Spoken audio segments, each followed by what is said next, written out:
अदालत के कयाम से पीछे हट गई। सुप्रीम कोर्ट में आईनी बेंच बनाने की तजवीज़ दे दी। आईनी बेंच में तमाम सूबों से बराबर जजेस तैनात किए जाएंगे। मुसव्वदे के मुताबिक चीफ जस्टिस का तकर्रुर 3 सीनियर मोस्ट जजेस में से 12 रुकनी पार्लिमानी कमेटी करेगी। कमेटी में 8 रुकन कौमी असम्बली और 4 सेनेट से शामिल होंगे। कमेटी में तमाम पार्लिमानी जमातों को मुतनासिब नुमाइंदगी दी जाएगी। मुजव्वज़ा आईनी तरमीम के हुकूमती मुसव्वदे की कॉपी सामने आ गई।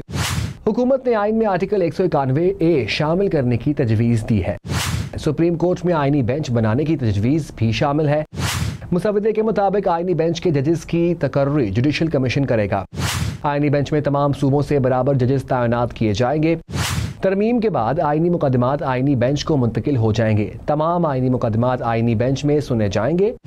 आर्टिकल 199 में तरमीम की तजवीज़ के तहत चीफ जस्टिस की तैनाती 12 रुकनी खुसूसी पार्लिमानी कमेटी करेगी।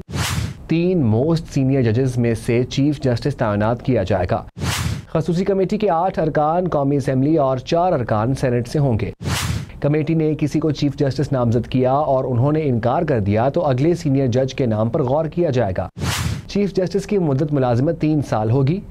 चीफ जस्टिस 65 साल उम्र होते ही मुद्दत से पहले रिटायर हो जाएंगे। सुप्रीम कोर्ट का आज खुद नोटिस लेने का इख्तियार खत्म करने की भी तजवीज़ दे दी गई। चीफ जस्टिस दायर पिटीशन के मुतालिक ही नोटिस जारी कर सकता है। आइन के आर्टिकल 199 में भी तब्दीली की तजवीज़ दी गई है। हाई कोर्ट दायर पिटीशन के बाहर जाकर नोटिस नहीं कर सकेगा। जजेस की तकर्री के लिए जुडिशल कमीशन में तब्दीली की तजवीज़ भी सामने आ गई। मौजूदा 9 रुकनी कमीशन को बढ़ाकर 13 रुकनी किया जाएगा। मुसव्वदे के मुताबिक पार्लिमान के 4 अरकान कमेटी का हिस्सा होंगे।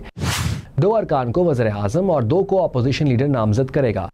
स्पीकर कौमी असम्बली 1 खातून या गैर मुस्लिम रुकन को नामजद करेंगे। चीफ जस्टिस 4 सीनियर जजेस, अटॉर्नी जनरल, वज़ीर कानून और बार काउंसिल के नुमाइंदे भी रुकन होंगे।